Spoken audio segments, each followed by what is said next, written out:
पिछला पाठ मेरा यहाँ तक हुआ था। नाना पुराण निगमागम सम्मतम यद रामायणे निगदितम क्वचिदन्यतोऽपि स्वान्तः सुखाय तुलसी रघुनाथ गाथा भाषा निबंध मति मंजुल मातनोति। अब आगे। जो सुमिरत सिद्धि होय गणनायक करिबर बदने करऊं अनुग्रह सोई बुद्धि राशि शुभ गुण सदन। मूक होई वाचाल पंगु चढ़ई गिरिवर गहन जासु कृपा सो दयाल द्रवऊं सकल कलिमल दहन। नील सरोरुह श्याम तरुण अरुण बारिज नयन करऊं सो मम उर्धाम सदा क्षीर सागर शयन। कुंद इंदु समदेह उमा रमन करुणा अयन जाहि दीन पर नेह करऊं कृपा मर्दन मयन।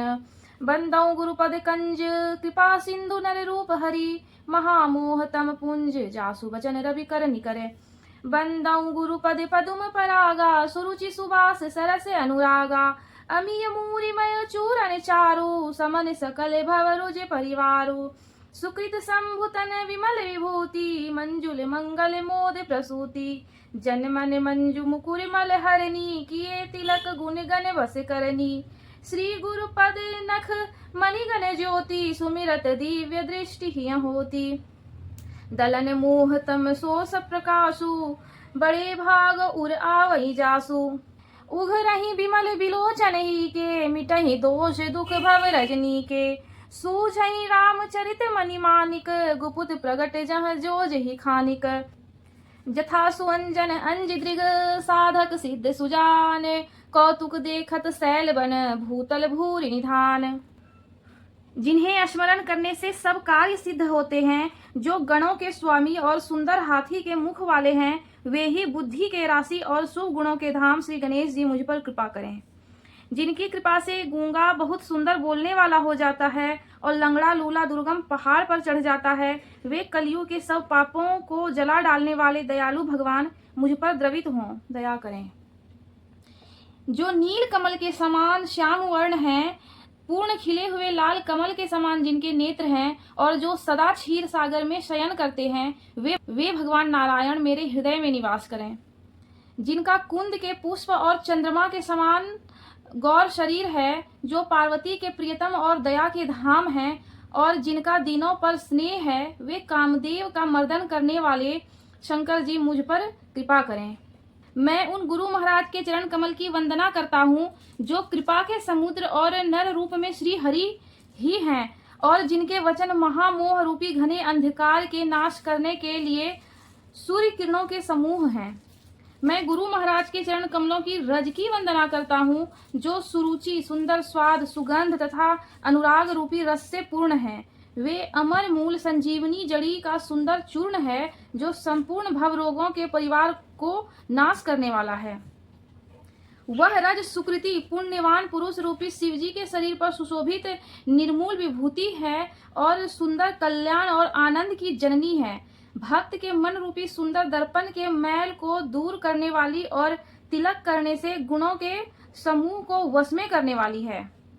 श्री गुरु महाराज के चरण नखों की ज्योति मणियों के प्रकाश के समान है, जिसके स्मरण करते ही हृदय में दिव्य दृष्टि उत्पन्न हो जाती है।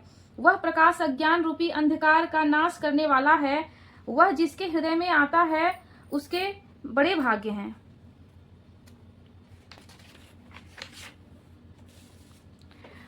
उसके हृदय आते ही हृदय के निर्मल नेत्र खुल जाते हैं और संसार रूपी रात्रि के दोष दुख मिट जाते हैं और श्री रामचरित्र रूपी मणि और माणिक के गुप्त और प्रकट जहां जो जिस खान में है, सब दिखाई पड़ने लगते हैं।